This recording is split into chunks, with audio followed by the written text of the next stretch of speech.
अंधकार में गिरते हुए उसे बस एक ही एहसास हो रहा था, मानो पैरों तले जमीन हो ही नहीं, बल्कि कोई अदृश्य शक्ति उसे अलग अलग दिशाओं में खींच रही हो।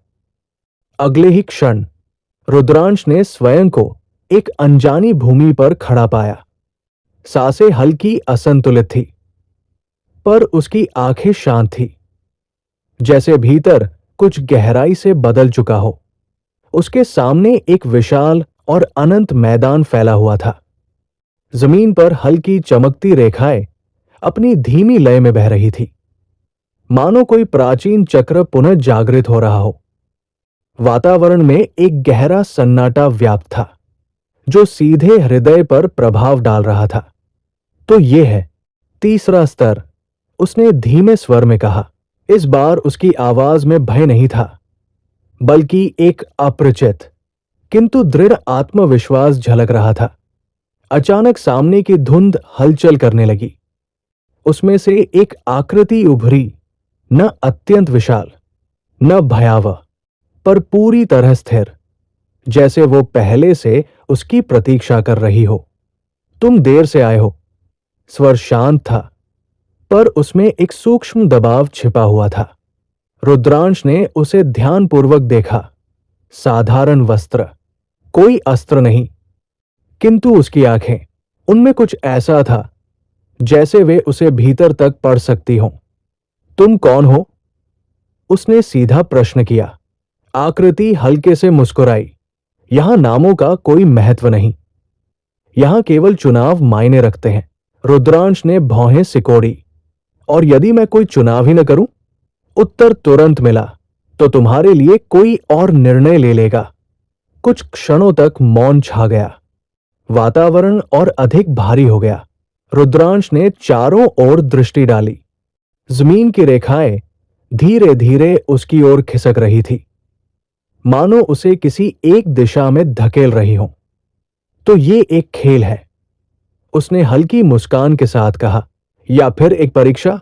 आकृति एक कदम आगे बढ़ी, दोनों, और संभवतः एक दंड भी। उसी क्षण कहीं दूर से एक हल्की हंसी की ध्वनि गूंजी, मानो किसी अन्य लोक से आ रही हो। रुद्रांश एक पल को ठिठका। ये? आकृति ने उसकी आंखों में देखते हुए कहा। तुम अकेले नहीं हो, पर तुम्हें कोई सहायता नहीं मिलेगी। रुद्रांश ने गहरी सांस ली।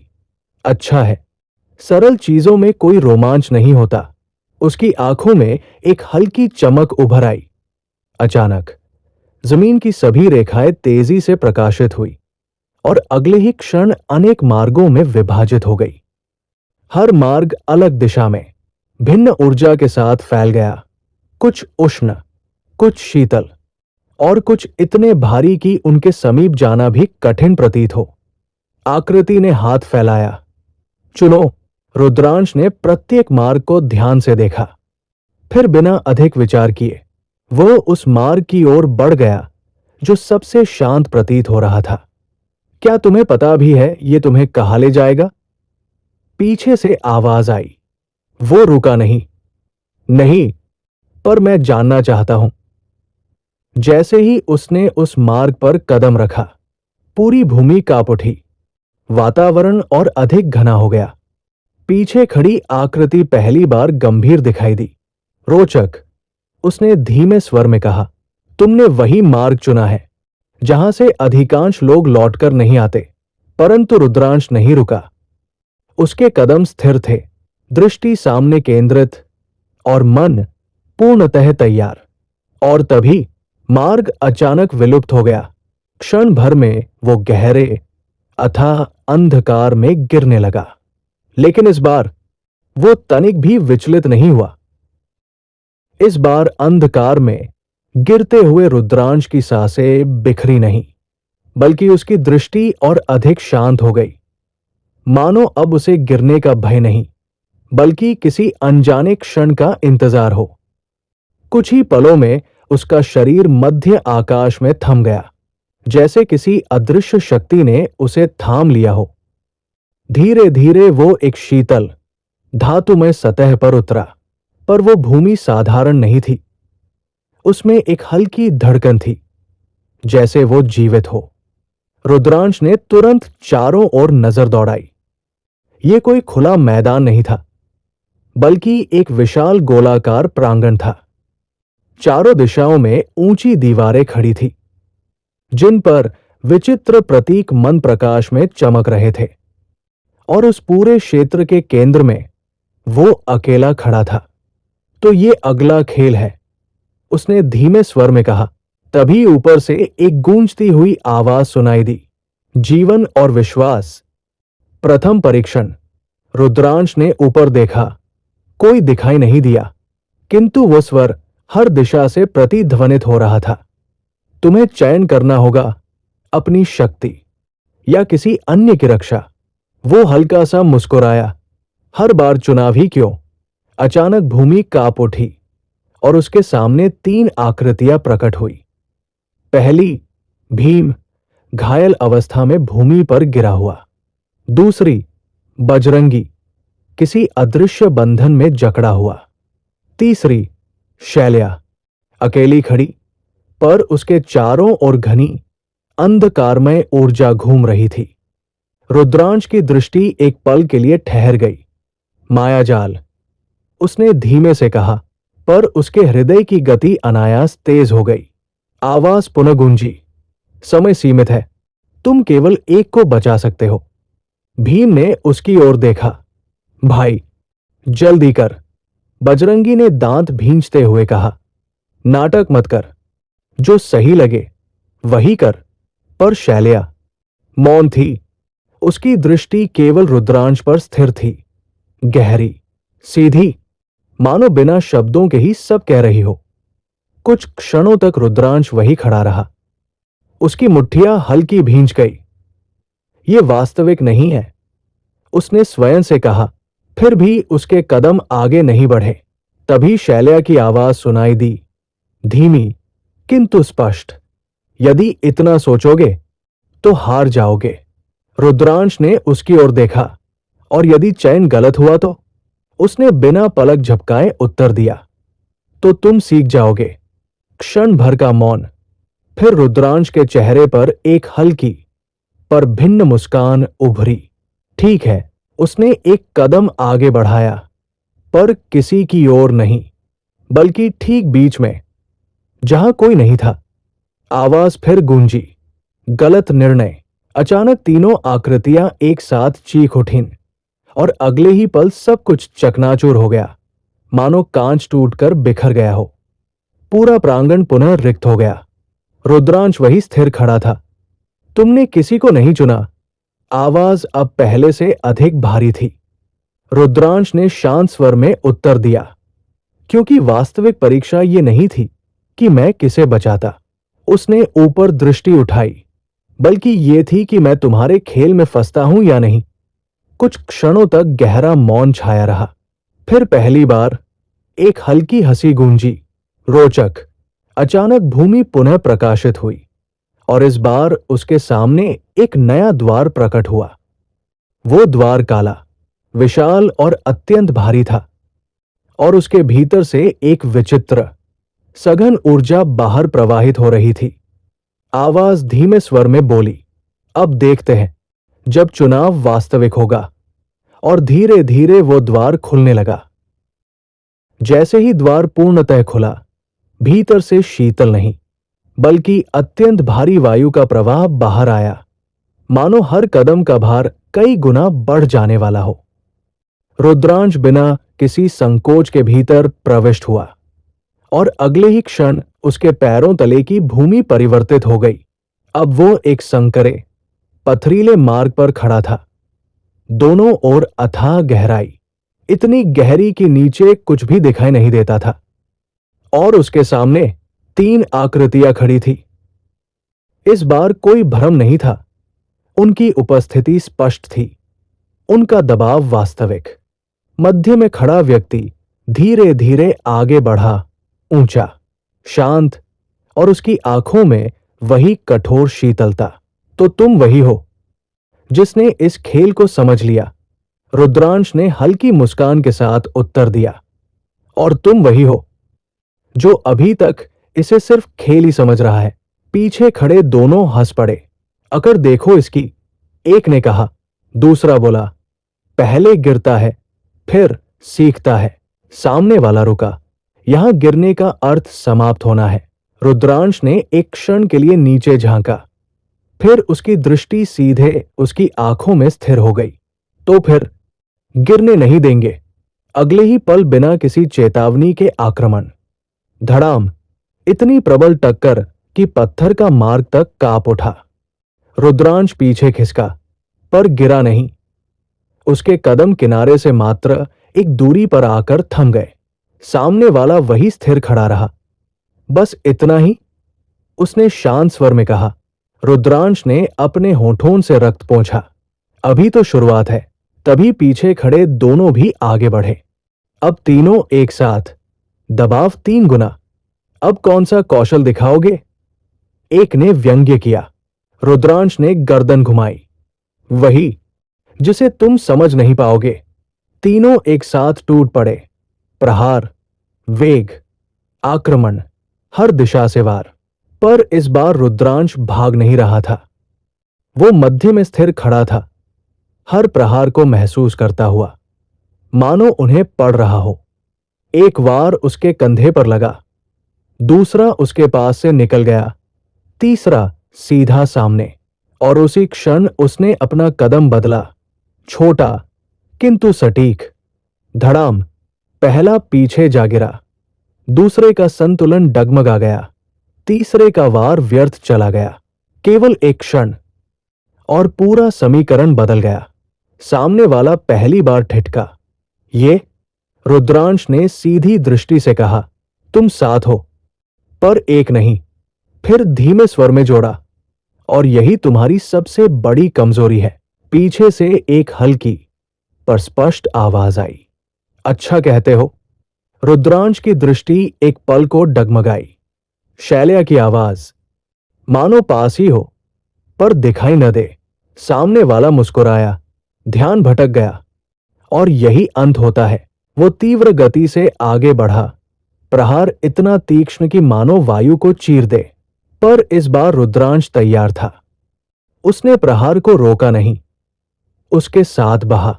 और अगले ही क्षण धड़ाम, सीधा प्रत्युत्तर। सामने वाला पीछे खिसक गया। उसके चेहरे पर पहली बार हल्की दरार उभरी। चारों ओर मौन छा गया। फिर रुद्रांश ने धीमे किंतु दृढ़ स्वर में कहा, अब यह मुकाबला बराबरी का नहीं रहा। उसने एक कदम आगे बढ़ाया।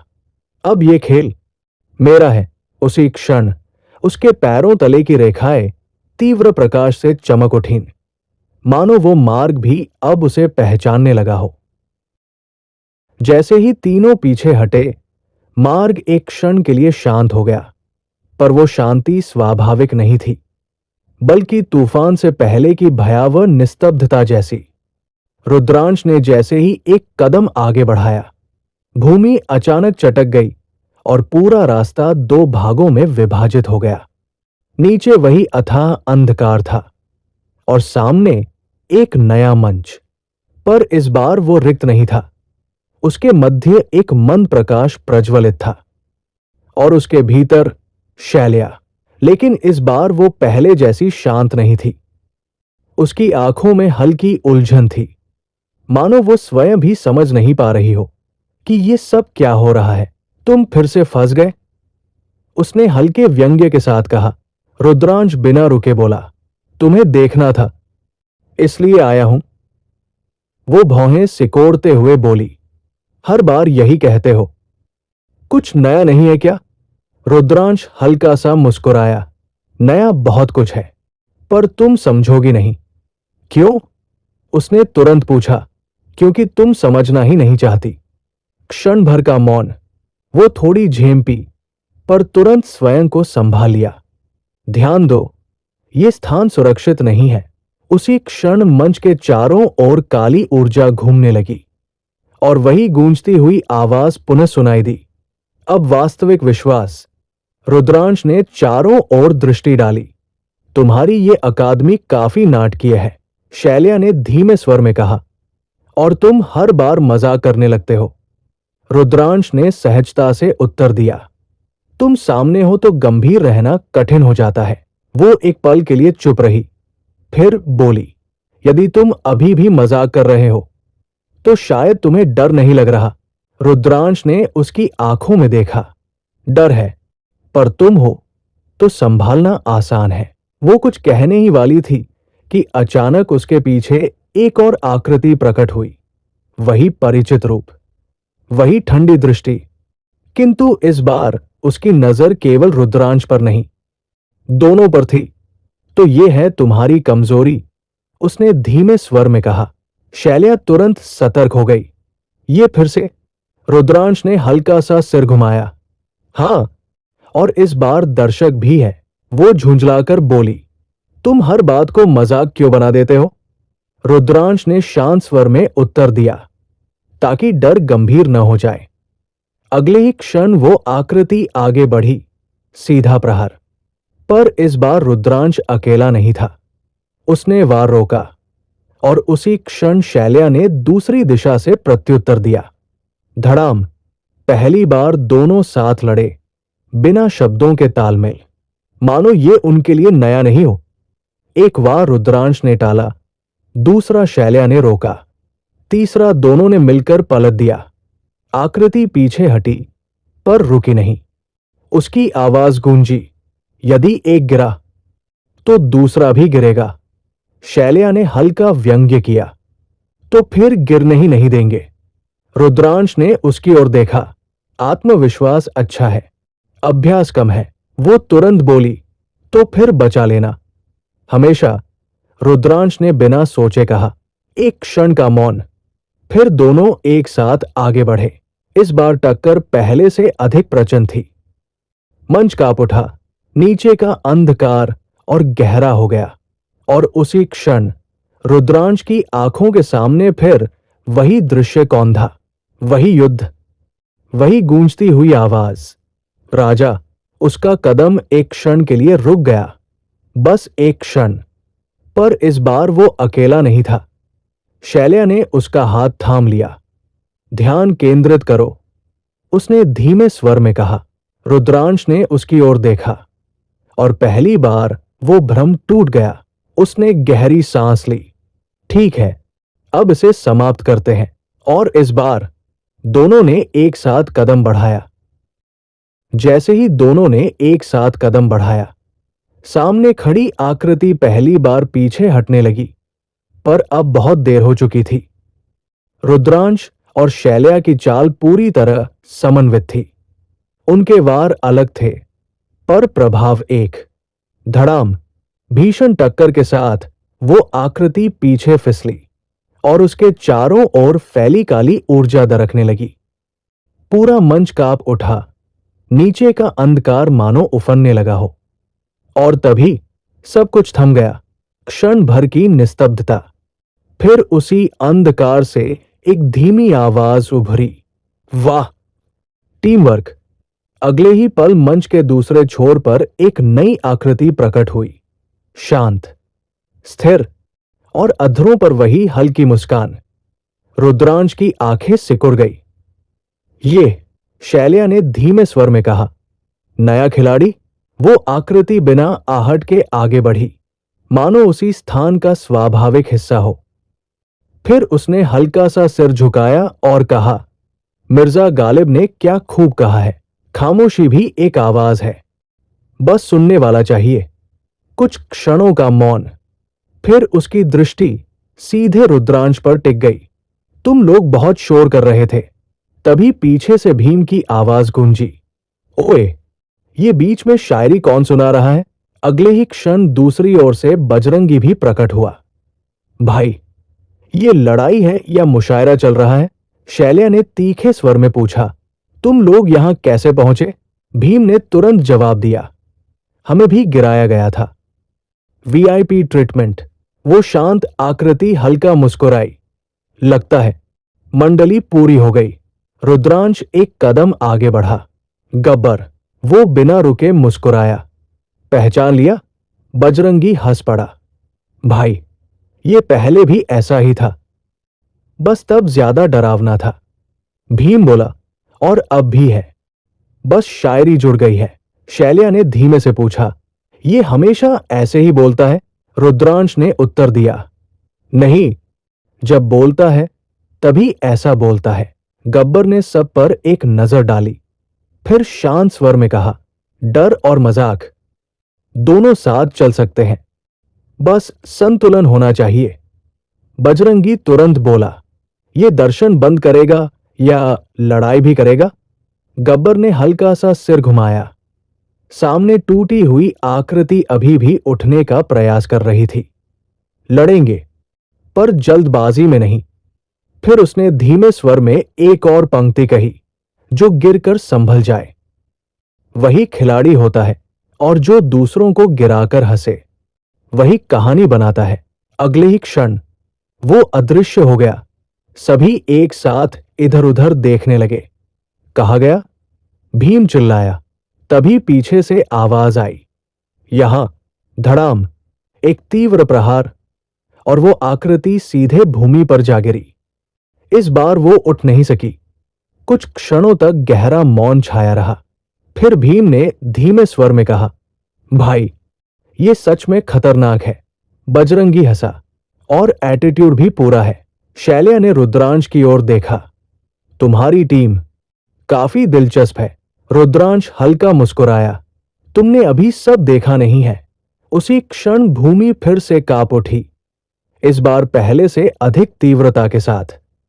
ऊपर से वही गूंजती आवाज पुनः सुनाई दी, तृतीय स्तर अभी पूर्ण नहीं हुआ। सभी ने एक साथ ऊपर देखा। गब्बर ने हल्की मुस्कान के साथ कहा, लगता है असली खेल अभी बाकी है। रुद्रांश ने गहरी सांस ली। तो फिर शुरू करते हैं। और अगले ही क्षण पूरा मंच टूटने लगा।